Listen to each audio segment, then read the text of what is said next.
Hello,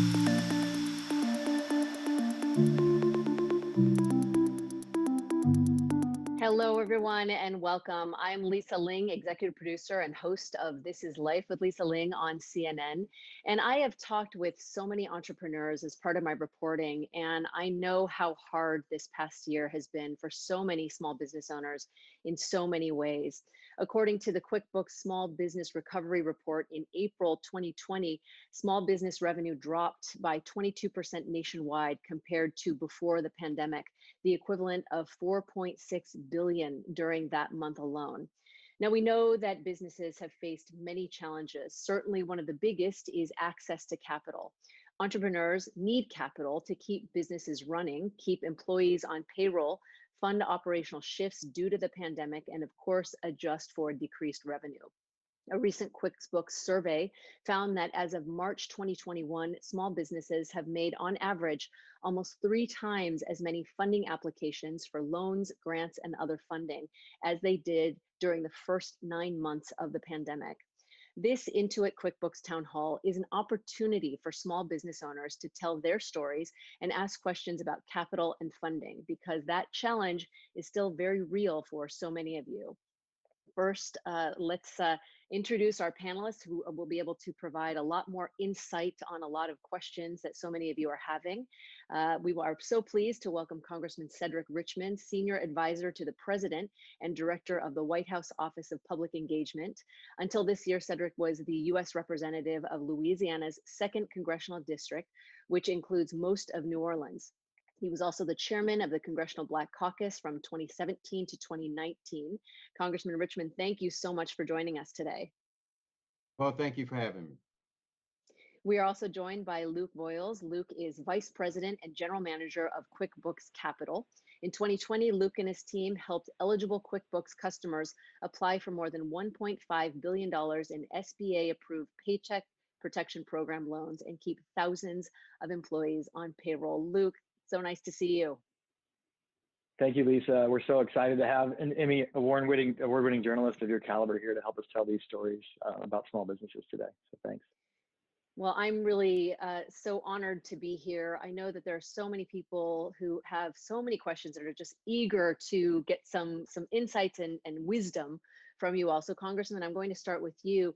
Can you first of all tell us, what is the Office of Public Engagement and how does it interact with the Small Business Administration and small businesses across the country?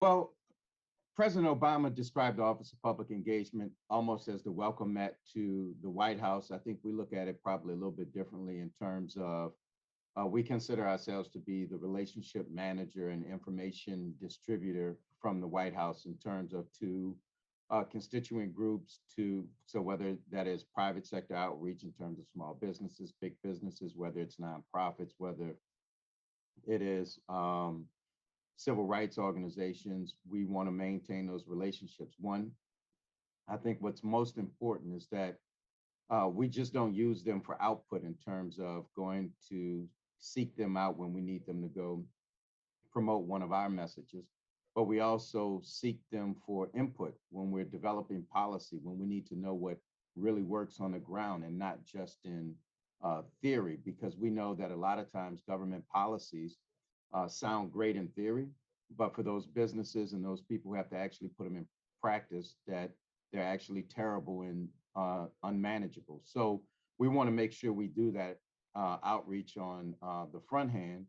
And then I'll just tell you with the SBA, we raised it to a cabinet level position because we know how important the SBA is. And so our role there is to make sure that what we hear and input that we get from businesses, that we make sure that our cabinet secretary understands what people are saying and that she addresses it and figures out ways to make sure that she is engaging. And so we deal with a little bit of everything around here, but more importantly, we make sure that people who contact us and people who have ideas and thoughts and problems, make sure that they get the attention that they need to have their input put into it. And so whether it was PPP loans, whether it was access to capital and survival funds for restaurants, we make sure we're kind of in the mix of all of it. And Congressman, how does the office actually interact with small businesses around the country? Well, we do things like this. We do things on our own in terms of small businesses. I think just a couple of weeks ago, we engaged with over 1,000 small businesses. And the amazing thing, Lisa, is that when people just go on the White House website and they want to find out and talk to OPE and they send an email, it literally comes directly to me. And so between Zach and I, we will field as many calls and do as many outreach events as we can in terms of small business. And so we want people to contact us to communicate with us because we are the ones that will, between us and Susan Rice and the Domestic Policy Council, we do a lot to shape the policy and what we're going to do for small businesses. And SBA will do a lot of the implementation. But we just want to make sure that we're here for small businesses as an easy conduit into the White House. I'm sure that is incredibly reassuring to hear how accessible you've made yourself. Thank you for that, Congressman. Luke, I have a question for you. What is QuickBooks' place in the world of small business finance? And from your perspective, what do small businesses need right now? Yeah, I mean, I really think it comes back to the core mission of Intuit. Like fundamentally, we're here to power prosperity for our customers. And the core value add of QuickBooks is to simplify and automate the not so fun parts of running a business, like reconciling transactions and paying employees, sending invoices, getting paid, paying bills. So the logical next step really is to simplify and automate the really, frankly, painful process of applying for a loan. And figuring out how to get the capital when you need it the most, like at the point of paying in the products, right? Like when you may be missing payroll, you can quickly come through and QuickBooks can help you try to get capital. The other big part that we're really pushing for here is how we can open up access to the underserved populations. And we'll speak more about it probably later in the show, but it's really difficult for many of like young or newer start type of businesses to get access to capital, just given their short history. And so we're happy that 40% of the loans that we've made in the past have been to businesses who've been in business for less than 2 years. We're pretty proud of that statistic. I think that what our customers need now, we're encouraged that things are starting to open back up, but capital is still a massive need. PPP was a bridge, and it was an amazing public policy initiative to deploy hundreds of billions of dollars to small businesses, and we were happy to participate in that. But banks still have very tight credit policies right now. The banks need to start opening up to provide access to capital again to small businesses. Like we're back to pre-COVID volumes now in our business, and we're trying to lean in and use our the data and machine learning models we have to try to figure out how to open up to even more underserved small businesses. Well, yeah, and just navigating this process, there are so many complexities to it. Congressman, the president introduced his American Jobs Act. So I'm wondering if you could tell us how exactly will this affect small businesses? Well, it'll be a double down on investment in small businesses, similar to what we did with the American Rescue Plan. So as we introduce the infrastructure bill, we consider infrastructure, jobs, same thing. But what we also want to do is make sure that we expand access to contracts, capital, and technical assistance for small businesses. Because what we do know is access to capital is important, technical assistance is important, but you have to have the access to contracts so that you can build your business. And the other thing that we'll do is provide direct support to small businesses, including by increasing access to federal contracts and investing more than $110 billion in financing and technical assistance programs targeted at small businesses and including small manufacturers. So that's how we think about it. And then if you look at the entire plan, we want to build on the infrastructure in the country. So whether it's helping and revitalizing our ports and our airports so that we can get goods to market, whether it's improving our supply chain, whether it's making sure that high-speed internet is accessible and affordable for 100% of the households in this country. Those are the things that we're focused on, and we actually go into the care economy where so many women and minorities work also. But we talk about infrastructure, we talk about investing. So just very quickly, some of the investments, high-speed internet, $100 billion, $100 billion into the electric grid in terms of making sure it's reliable. We saw what happened in Texas, 111 billion to help with lead pipes that deliver water to too many schools, too many daycares, and too many homes. And then we do another 100 billion to modernize our schools and all of those things. So we want small businesses to know where we're putting the money so that they can make sure that they're preparing to access those opportunities that will flow from our investments. And so we are very intentional about making sure that small businesses will have the opportunities to compete.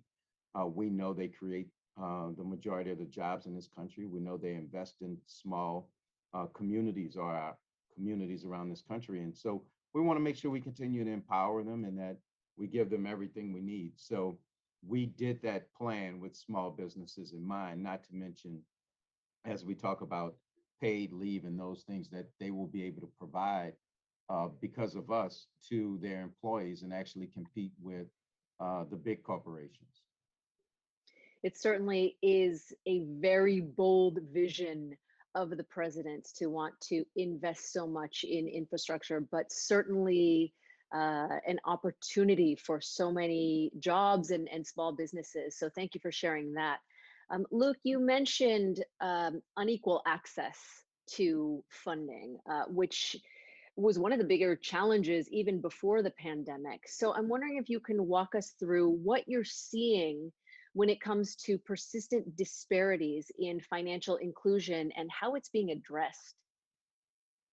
Yeah, unfortunately, there is bias really built into the system. And I'm going to pick on FICO score a bit, right? In order to get a loan as a consumer, you need to have a good FICO score. But in order to get a good FICO score, you have to have loans. So there's this chicken and egg problem that is just a barrier for many of the underserved communities to get into just to get into the club that has the score that works, right?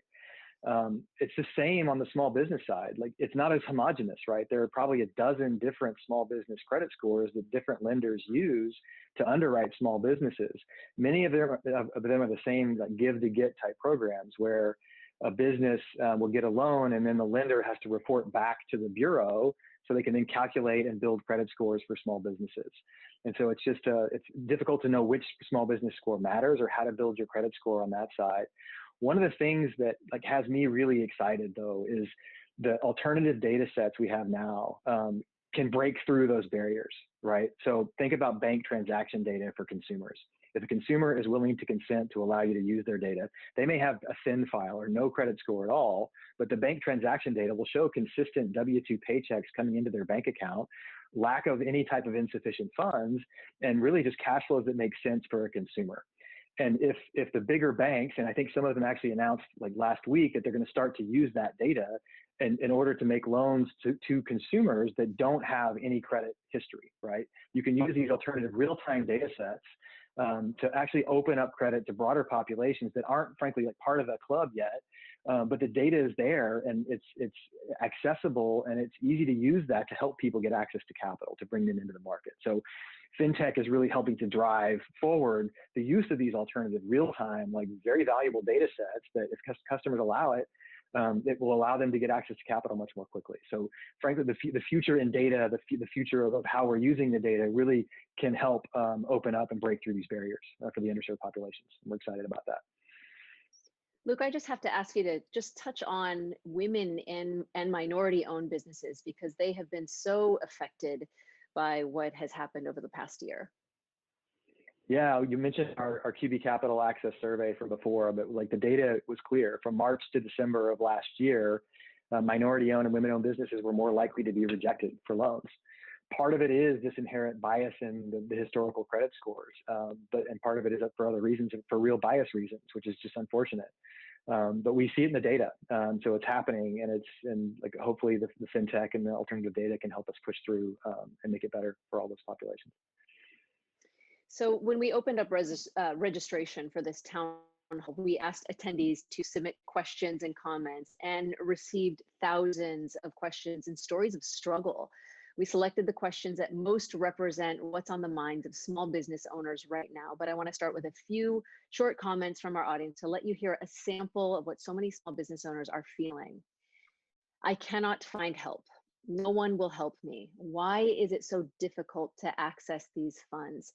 Clearly, many small business owners are still trying to recover. So to make sure that we have the perspective of small business owners represented, we've brought on 2 members of Intuit's Small Business Council, a group of QuickBooks customers who help raise the voice of the QuickBooks customer to make sure that small businesses have a seat at the policy table. And so we're so pleased to welcome Dana Donofree, entrepreneur and founder of Ahana Ono Intimate Apparel that designed differently for those who have undergone breast surgery, often related to a cancer diagnosis.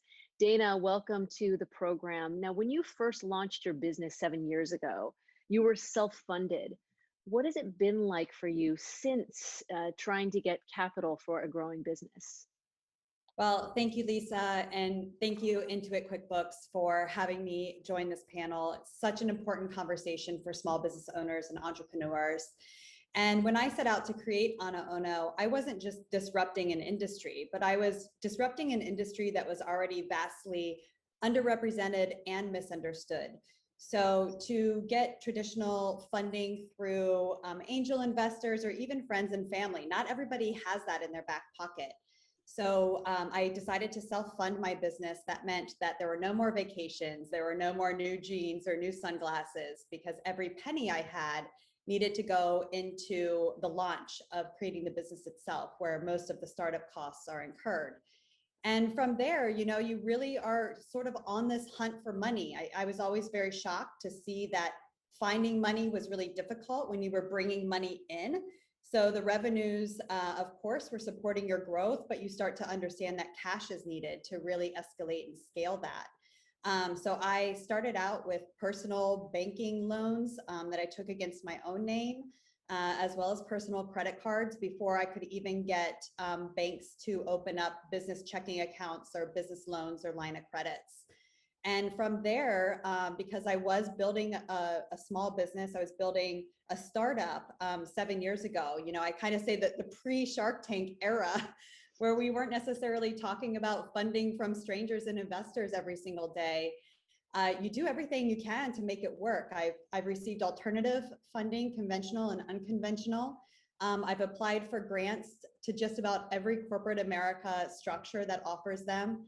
I was very lucky to be in the top 10 small business big game contest sponsored by Intuit very, very early on that ended up giving me a $10,000 grant. And from there, you know, things continue to escalate, proceed, but, you know, we did receive a PPP and thankfully also the EIDL loan, which came at such an important time because we were actually raising more money to build our business. But when COVID hit, all the investors put a seal on their pocket and nobody was really passing out money so freely if you were just in a traditional business. And interestingly enough, we had our strongest growth during COVID. So if anything, we've needed more money in the last 12 months than what we've ever needed. And it's still really a struggle to get access to that. Well, we all have been living in our intimates, that's for sure, over the last year. I'm glad to see that, or I'm happy to hear that things were, you know, went fairly smoothly during the pandemic for those reasons. Thank you so much for sharing that, Dana. We're also pleased to welcome Allison Dent, and she runs a small business called Tispressa in Phoenix, Arizona, that sells an all-natural, specifically or specially blended tea that brews like coffee, and I am a big fan of her product. Allison, welcome to the program. Now, as someone in the food and beverage industry, you experienced a lot of upheaval this past year. So where are you right now, and what do you need to succeed going forward? Thank you so much for having me on here. I really appreciate that. You know, you're giving real small businesses a chance to speak out and be heard. And my story is very similar to Dana's. You know, you don't know what you don't know when you first start. I took out the credit cards, did the personal loans, you know, and went to all these alternative funding. And it's crazy to think that for me, the sad part is there was no access to funding. Only access to funding I could think of was going on Shark Tank, which which I did. And so to think that that was literally the only way I could get capital and have access to it is mind blowing, because there's no other option right there. And so pre-COVID, I had 4 brick and mortar stores, 3 in Arizona, 1 in Ann Arbor, Michigan. We were online wholesale. As soon as COVID happened, everything just kind of stopped. We shut everything down. And fast forward, long story short, I had to make the difficult decision of closing all of my cafes, all the new cafes that we were opening. And I didn't know if we would make it another day. And like Dana was saying, access to capital was non-existent, and all I could do was take it day by day. But similar to Dana, we had to the PPP, the EIDL, and that was a big life-saving, it was like a lifeboat that came in. And similar to Dana, we ended up thriving through COVID and ended up doubling in sales with the online and wholesale. But it just goes to show that capital it can be detrimental for a small business, and especially being a minority and woman. I mean, statistically speaking, I shouldn't even. The chances of me having capital is little to none. And right now, where I'm at is I'm still taking it day by day. I'm leaning into the pivot. I'm rebuilding slowly, block by block, and I'm still looking for capital and finding options. And right now, all I'm coming across is predatory lending. That's still out there. And unfortunately, I see that being a big downfall for a lot of small businesses. And that's just kind of where I'm at. I'm just building brick by brick, day by day, taking it what I can, doing my research, talking to others. I'm doing what I can do with what I have. And Congressman, I'm wondering if I can just get your thoughts on what you've just heard from Allison and Dana, but also, the QuickBooks March 2021 survey showed that Black and Hispanic owned businesses have been the most likely to seek funding during the pandemic. And Jacob in Texas wants to know, what is the Biden administration doing to help minority owned business owners? Well, we changed a lot of the rules in the PPP program to make sure that we could help small businesses and minority-owned businesses before the big guys and big gals came in and scooped up all the money like they did in the first round of PPP. The other thing we're doing is making sure that we put money in the SBA specifically for small businesses and minority businesses coming out of the pandemic. So our proposal is to put $30 billion in the SBA that we hope to leverage 5 to 1. So we're talking about $150 billion strictly for minority-owned businesses. And we know how instrumental they are in the community, and that when you invest in those small businesses in the community, it's the best thing to boost education, reduce crime, and to create overall sense of community. And so whether it will be through our CDFIs or whether our CFIs, we will continue to make sure that the SBA delivers real opportunity to small businesses. Another thing we're doing through our initiative on racial equity through the whole of government is to make sure that we remove those barriers as best as we can that hinder Black and Brown owned businesses from thriving and having equal access. So that's how we're looking at it, and we're devoting a lot of time to it, and we're devoting a lot of money to it. It's great to hear. I have a question now for Luke. Ina in California asks, what's the best way to be prepared on paper for a loan application? The word paper always sets me off. I think the future of like finance and financial services is really embedded finance, right? Like the brands that you're already using to run your business, like Intuit, like QuickBooks, have the data on hand to automate any type of paper loan application process. Maybe an example is helpful. So if you think about what we do in our core lending business, and also what we did with PPP as well, we can keep the PPP example. we offered the PPP program to our payroll customers and our self-filing, our TurboTax customers that filed Schedule Cs in 2019, right? And so those populations, the data is in the system. And so if they said, yes, I'd like to apply, we'd ask them, okay, can we use the data we have on hand to just automate this for you?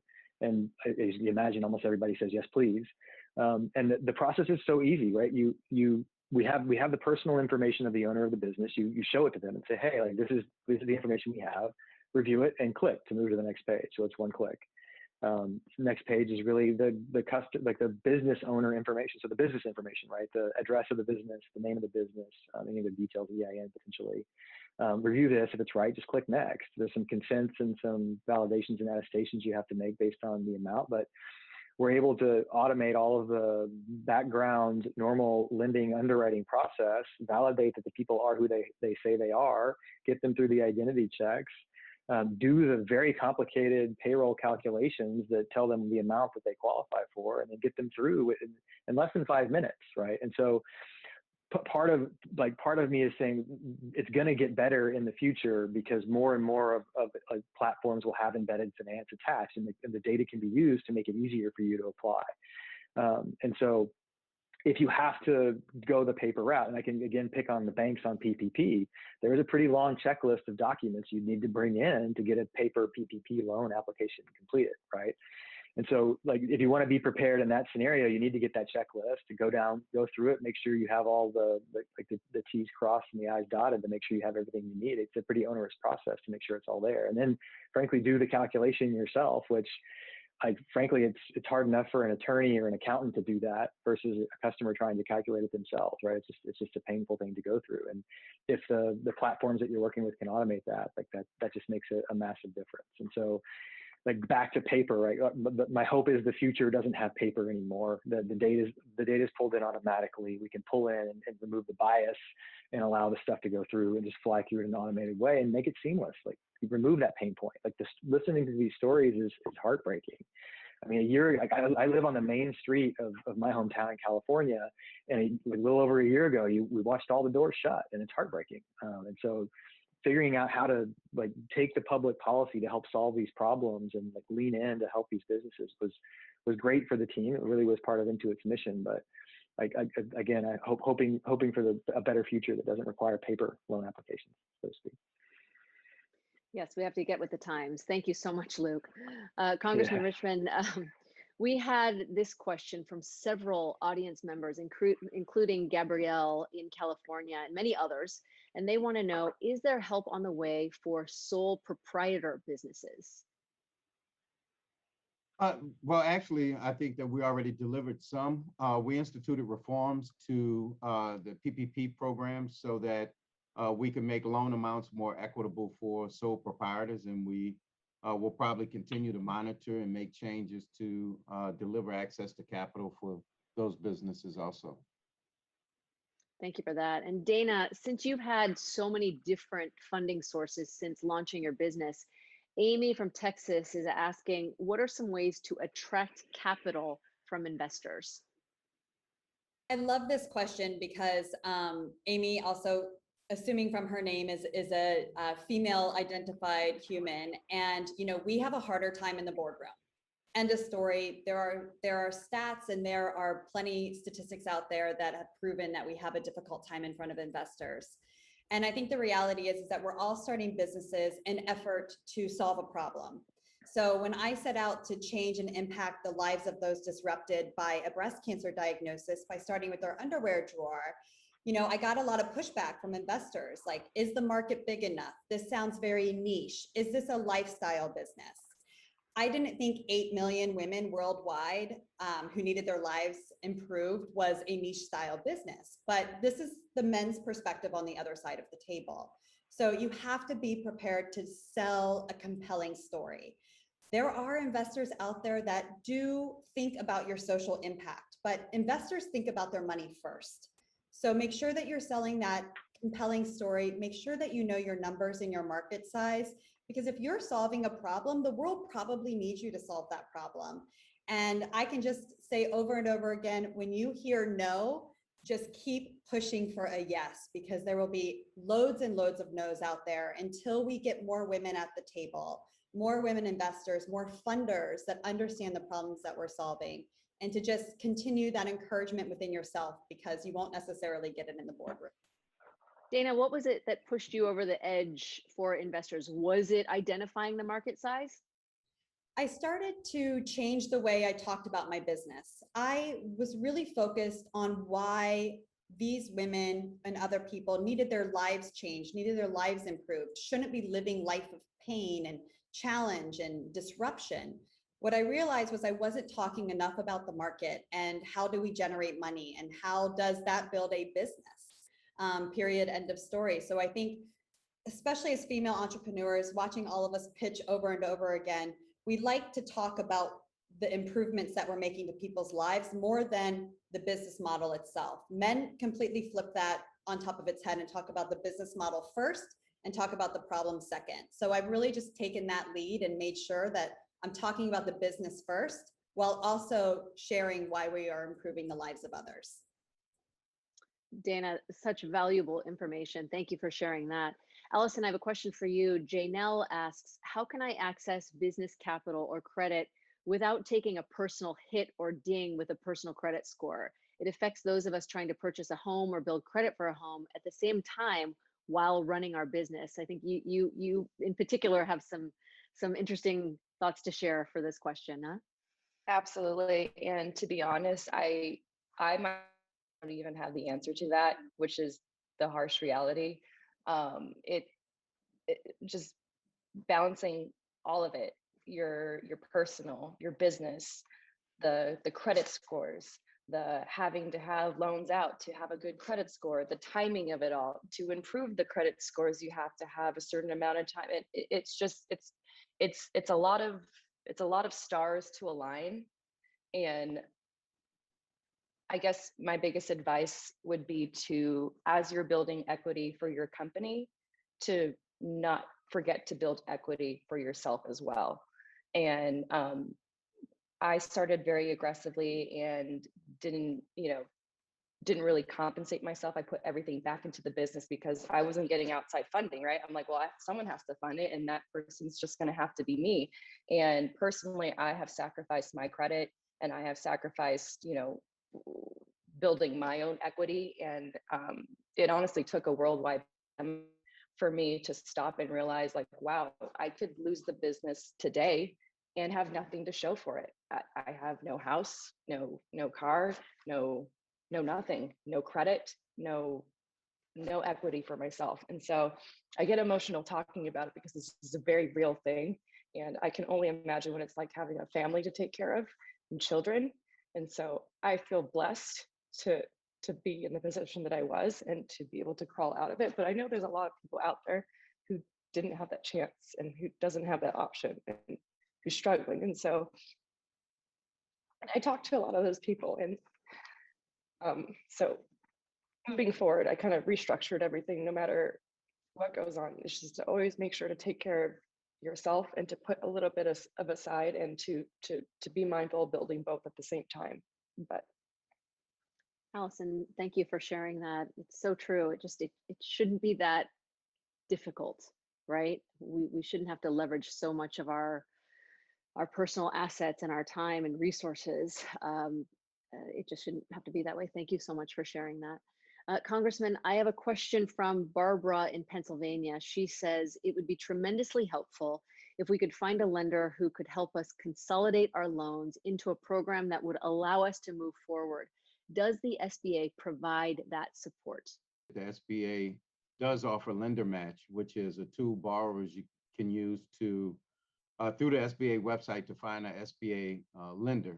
And for PPP specifically, borrowers must go through the CFIs in the final days of PPP to apply. So I think the lender match program could help, but I'm not sure about the consolidation component of it. Luke, we have a question from Vera in Colorado. How do you find funding if you don't fit into traditional lending guidelines? And others have asked, what makes you an attractive lending prospect? Yeah, let's talk about what traditional underwriting guidelines look like first. I think it's helpful just to help give some guidance on what that means. If you're a lender, like the business is to deploy capital and then get paid back and earn an interest, like earn a yield on that money, right? And so lenders have to get paid back, and they have to build credit models and policies that allow them to understand kind of a trended, like over time view of a business's profits and losses, for example, just like your income statement and your balance sheet, right? The way that traditional lenders do that is to get to a validated data set. They really generally ask for 2 years of audited financial statements and 2 years of tax returns. Because they think that those are more valid and more accurate because it was audited by a third party, or you actually submitted it to the government, right? And so you get that trended view. However, I don't know how many businesses have 2 years of audited financial statements and tax returns. You need to be in business for 3 or 4, even 5 years to get to a level where you have that. And so it can be very difficult for especially young businesses to even meet any type of traditional like underwriting guidelines for banks.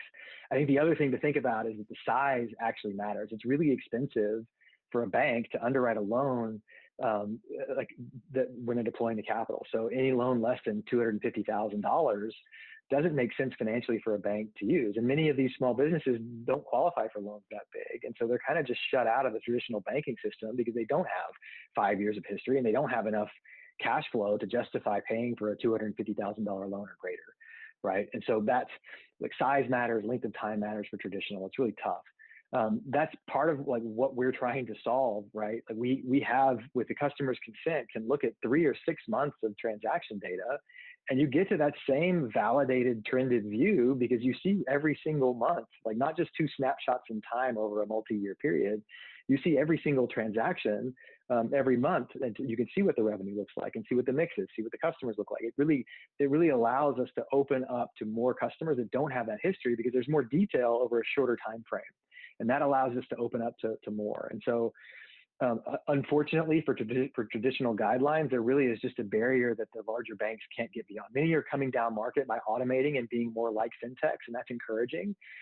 There is convergence right now. Fintechs are applying for bank charters.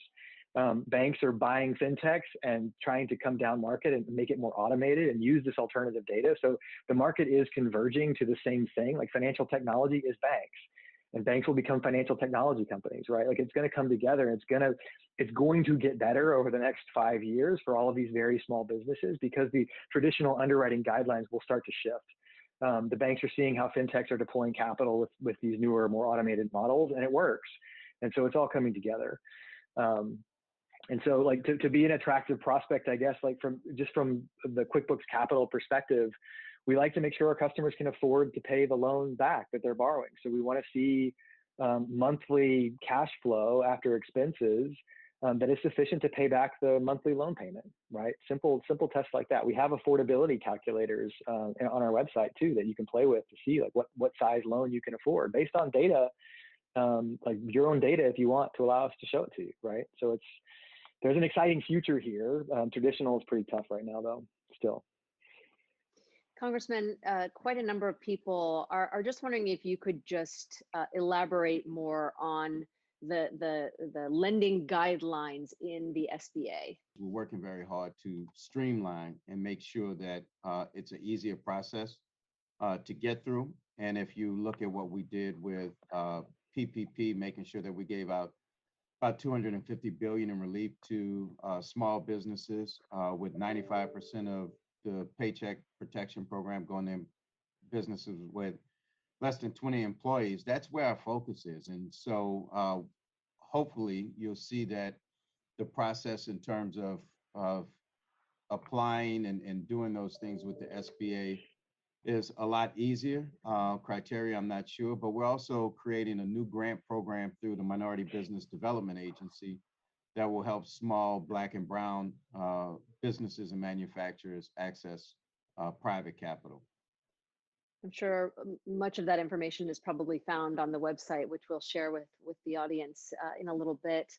But our audience has submitted close to 300 different questions about grants. So I want to just take a step back and ask each member of the panel a few very basic questions about grants. Luke, I'll start with you. What is the difference between a grant and a loan? Yeah, I mean, that question seems basic, but I think PPP shows that it can be a lot more complicated than that, right? Let's start with grant. Grant is simply an infusion of capital from usually a nonprofit or a government entity that you apply for in the same way you'd normally apply for a loan. There may be restrictions on the use of that money, like you need to use it to actually invest in your business. You can't just use it to go buy a Ferrari, for example. But that's money you don't have to pay back. So you can apply for these programs. There's specific women-owned business programs, minority programs, and you can apply for those. It can be difficult to find them sometimes, but there are resources. I think the SBA has resources as well to help look for that. So that's pretty simple. It's basically money that doesn't have to be paid back on the grant side. On the loan side, we talked about it before, right? A lender, the business of lending is to deploy dollars to a small business and to earn a yield and get paid back, right? So that money has to be paid back. So you go through the application processes, as I described before, to apply for a loan, and the lender is going to look to make sure they think you're qualified and you're going to be able to and have the wherewithal to pay that loan back over time based on the data they see, whether it's paper or like digital, right? I think PPP makes it even more complicated. Like the PPP is a unique kind of public policy initiative to have it start as a loan. So when you go and apply for a PPP loan, which is what it is, you're really required to pay it back. However, there are features that allow it to turn into effectively a grant over time, as long as you spend the money on payroll, right? Like the point of the public policy was to keep employees and workers on the payroll. And it worked. Like to work with the banks to deploy, the banks and the fintechs to deploy hundreds of billions of dollars. There's no other way to get it out that fast. Setting it up as a loan, something that banks and lenders and fintechs know how to do, help deploy it very quickly.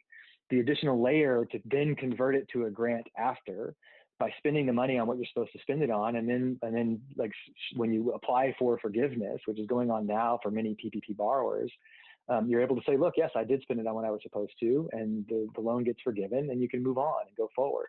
So that, like, as simple as that question is, like the public policy of PPP showed that it is much more complicated than that. It would have been very difficult to deploy that much money in grants. And so in order to set it up in a way that works, to get to the ultimate goal of grant, but do it in a way that can be deployed by the financial system, it made sense and it worked. Like the SBA deployed like more money in a year than they did in 10 years. The Treasury did an amazing job partnering with the SBA to make it all happen, and Congress did great too. Like, yes, there's been some negative headlines, but talking to the businesses that receive that money and it saved them, it shows that it worked, and it was a bridge. And as customers get forgiven over time, it's going to be the thing that kept many of these small businesses in business and kept like hundreds and thousands, like millions of people on the payroll over that time frame. So that stimulus, in addition to the direct consumer stimulus, made a massive difference. Sorry, I went off a bit on from that basic question. Went a bit far. Well, no. Thank you for helping to deconstruct PPP for us. And Congressman, just to follow up on that, a lot of people are wondering, who are watching this right now, is PPP over? Is it still going, or will it be re-upped? Without an additional appropriation from Congress, you won't see any additional money put into PPP, but we do have other ways to access help for small businesses that we really want people to be aware of and talk about, one of which is the program for employee retention tax credit that allows small businesses to cover up to $28,000 a year for your per employee for your payroll cost. And we're also letting you claim that retroactively for the pandemic. And so you can find out more about that at irs.gov. But we're going to continue to do creative things to help small businesses. And we know that so many of the programs were very, very popular, the restaurant program and others, that they were oversubscribed very early. But to my knowledge, there are still some PPP funds left. And you just have to check with either CDFIs or some other avenues to make sure that you can still get an application in the process. But last time I checked, which was maybe a day or two ago, I thought there were about $7 billion or somewhere in that neighborhood left in PPP.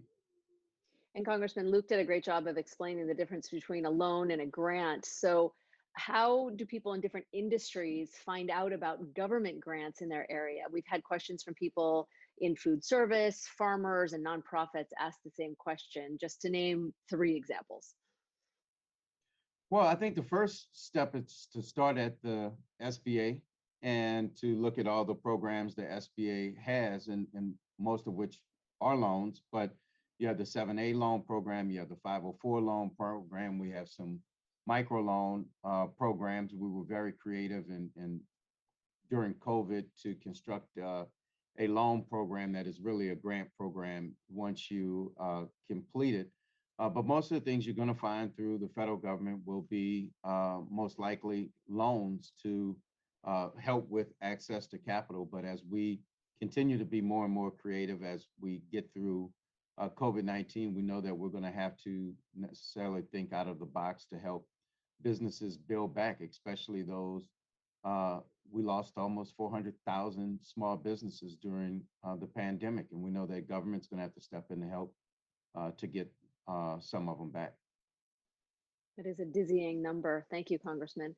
I want to ask our small business owners, first to Dana, have you ever applied for a grant, and how do you find the right grant for your company?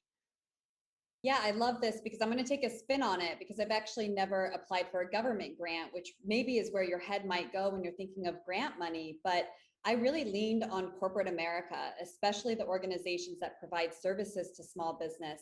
I mentioned earlier, I was one of the top 10 businesses in Intuit's Small Business Big Game contest. I won $10,000 as a grant for being a part of that program. That $10,000 funded inventory so I could build my business even further. As well as FedEx, credit card companies, and all different types of avenues. So if you have a partner in your small business, whether that be your credit card or your service providers, keep a lookout on their websites because they announce these initiatives to support their own community and use those funds to really help build the small businesses that are a part of their own network. So it's been a huge incremental piece to my business and to my cash flow to be able to get that far. I also think what's really important is look at your local governments, because especially now, women and minority owned businesses, there's a lot more grants that are opening up to keep us in business and to help us grow. So I do encourage you to check your local providers as well. And Allison, I'll ask you the same question. Have you applied for any grants, and can you talk about some of the challenges that you've had in doing so, if you have? Oh yeah, absolutely. And I've actually become a pretty skilled grant writer now.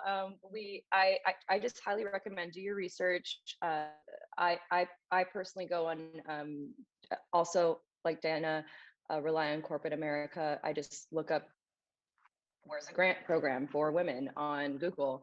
And the Tory Burch Foundation has a really great program, and they have a lot of resources, as well as Alice. There's a lot of independent ones out there, and I've won a couple myself. And the biggest tip I can give is make sure to save all your documents, write all your answers on a Word doc because it will refresh and you have to start all over. Make sure to keep all your answers to questions and answers, because chances are each grant is going to ask repetitive questions and ask for the repetitive assets. This goes for the same with grants, loans, everything that has to do with applying for capital in general. And that will go a long way because it is very time consuming and it does take a lot out of you to do that. And not only that, but also research the grant application that you are applying for itself and learn their core values and what they are about and why they are doing this in the first place. So that way you can better sell and pivot your pitch to what they are looking for, similar to how Dana was saying when she was pitching in front of men in the boardroom, right? So you just have to understand who the audience is. And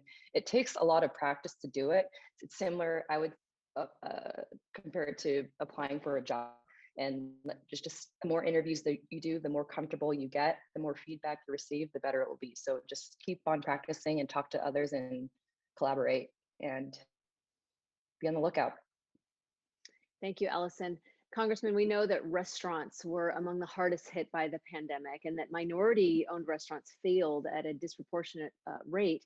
So what is the administration doing to help minority-owned restaurants bounce back? And as RRF funding runs out, what are the options for restaurant owners?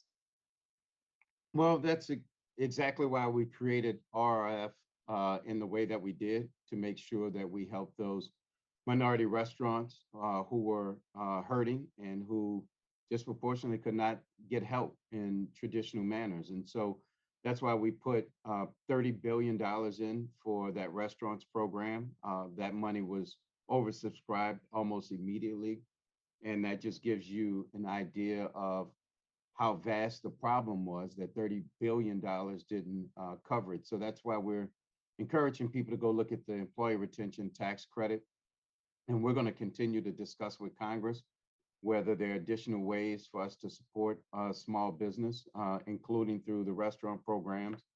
And how do we get Congress to, in any additional legislation, figure out ways if they can appropriate us more money so that we can do it. But we're also making sure that we're looking at making sure that our SBA guaranteed loan programs with competitive terms are accessible. But we crafted what we thought was a great program in terms of the restaurant program, but unfortunately, the magnitude and the scope of the problem far outweighed the $30 billion that we had in there to dish out. Well, thank you for sharing that, Congressman. We're about out of time, but I want to close by asking each of our guests the same question. What is one positive thing that you see on the horizon right now for small businesses? And if you can keep your answers somewhat brief, we'd appreciate it. But Dana, we'll start with you. What's one positive thing? For me, it's that, COVID has really thrown a microscope onto the divide that we all live in today. And with the focus on minority and women-owned business, we can hopefully start to close that gap and give everybody a fair and equal opportunity to build the most amazing small business possible. Allison, what about you? What are you hopeful about? I agree with that, and especially with recent events, the conversation of the inequality gap with minority is being raised and talked about, and answers are being, or things are being done. And not only that, but the progression of technology itself, kind of like how Luke was saying, especially with COVID, I think we really learned how far technology can take us. And so I'm excited to see the progression of that with all other facets of business. It's a great point. Luke, how about you? What is one bright spot on the horizon? Yeah, I mean, just thinking back to watching the small businesses have to shut down on Main Street a year ago, like the encouraging thing now is that we can see in the data that things are getting better. Most businesses are back to above 90% or back to like 90% of where they were a year ago, which is almost back to where they were. Some industries are well above that, depending on where you are, right? And so it's just really encouraging to see kind of Main Street get back in business, to see the restaurants open, to see people sitting outside and eating. I think that like that type of energy is coming back, and like that increases consumer confidence. That should increase small business confidence, and things should be getting better. So we're seeing encouragement in the data so far. And Congressman, we've been hearing about so many of the challenges that small businesses have been beset. What is one bright spot that you see on the horizon? Well, I'll tell you, Dana and Allison are the bright spot. I know that Dana mentioned that when you go into and apply for loans, don't start off with purpose, but just start off with the economics and the profit that you'll make. But it's refreshing and encouraging to see Americans wake up every day and pursue their purpose, and to enter into and start small businesses that solve a problem, that are meaningful, and that will change people's lives. And so as I sit here, my mother being a breast cancer survivor, I just marvel at the determination and how you not only make a profit, but you make people's lives better. And that was our focus. We wanted to come out of the pandemic. We gave out over 250 million shots. The economy's growing back. We're creating an average of 500,000 jobs a month now. And we're going to keep working until we get this country back on track. And when we build back, we're going to build back so everybody kind of participates. But the real thing I see that Dana and Allison embody so much is that when we come together, there's nothing we can't achieve. And we have a government that is not ashamed to say, we will be part of the solution of solving problems for people. Government help is not a bad thing. Sometimes people get knocked down beyond their capacity to get back up, whether it's Katrina or Rita, like I was in New Orleans. The government has to help. And we just are happy that we're helping, and we're doing it in a competent way and a focused way. So we thank everybody for joining. We thank Intuit and QuickBooks for what they've been doing. So, Luke and thank you for what you all are doing and putting this together. And also, Lisa, thank you. I always wanted to be on a panel with you. I always get stuck with Don Lemon. So you are a much improved person than Don, and please feel free to tell him that too. I definitely will. He'll enjoy that. Well, Congressman, really thank you so much for sharing your insights. I think it's refreshing for so many to know that there's so much more transparency in this administration and this real effort to really help small businesses pick up the pieces and get back to work. So thank you so much for sharing. Luke, Dana, Allison, thank you for taking the time to answer questions from our small business customers in the audience today. And really, Congressman Richmond, we appreciate the time you've taken today and the information you've provided. For those of you watching, to stay connected to the Office of Public Engagement, go to whitehouse.gov/OPE. And Allison Dana are both members of the Intuit Business Council, which helps Intuit's customers raise their voices collectively to become change agents on the issues they care about. You can also reach out to them for more information. And Luke and the whole team at QuickBooks Capital for sharing this information on Intuit's offerings and for their efforts in creating a way for small business owners to access PPP funding. Luke, we really appreciate you taking the time to be with us today. Yeah, Lisa, thank you so much for joining us and moderating this event. Can you tell us where our audience can find you? Well, my show's coming back in the fall. This is Life on CNN. I'll also be hosting a new show called Takeout on HBO Max, which is going to be an exploration of Asian American history and culture through the lens of food. So hopefully you'll check me out on that. And I just want to thank you again for providing this information for a community that I think is just so starved and wanting to absorb as much as they can, because this last year has been so unprecedented for so many. And for more important information, you can go to the QuickBooks Resource Center. It's filled with articles and posts containing more useful tips and knowledge for small businesses. Thank you again to all of our guests and attendees for joining us today. I hope you have a great day.